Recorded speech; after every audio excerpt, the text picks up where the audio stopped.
Hi there. Hi. Wow. What a complete and utter surprise to find you all here. It's almost like this was carefully scheduled in the Disney Parks app or something. Wait a minute, are you all ready for story time? Well, that's good to hear, because I certainly have a story to tell. Gosh, I love to talk. Today's story is a beloved bedtime classic, and pulled straight from the public domain, so we can't be sued. Yeah, you guessed it, it's Little Red Deadpool. You see what I did there? Oh, thank you so much. All right, and that doesn't work. Okay, great.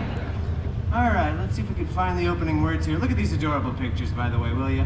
Aren't these cute? Oh, thank you. I scribbled these myself. All right, once upon a time. You know what?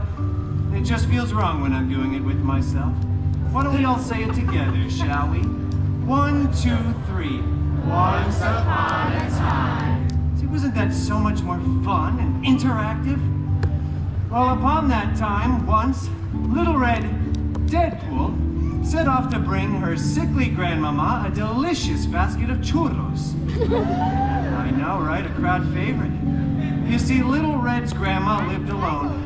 Not in a nice, clean, assisted living facility like where most Mimas are forced to live in against their will.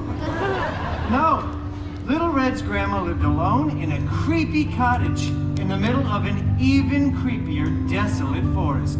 Because what could go wrong? Oh, this seems dangerous, thought Little Red to herself.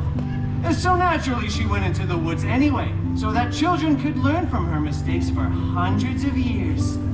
A real after-school special kind of cautionary tale. Well, Little Red skipped throughout the forest oh so majestically, right past some exposition, before finally arriving at Grandmama's cottage. When she opened the door, she saw her grandmother lying down on a nice 4-poster, rich mahogany bed. Grandmama, I brought you a delicious basket of churros! Grandma was looking pretty weird. Freakish, even, and it wasn't because of the weight loss drugs, no. No, it wasn't because of that. It was because Little Red's grandma was actually the big bad Wolverine in disguise. Oh, Grandma, what blue eye contacts you have? They're canon. And Grandma, what a retro comic accurate costume you finally have! Yes! Shut up, bub.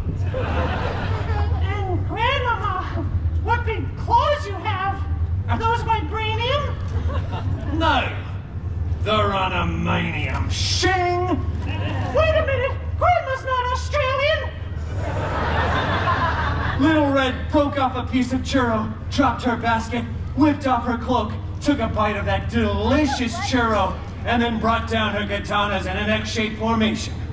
Not as an Easter egg, but more of just a stylistic choice. Bring it on, Peanut!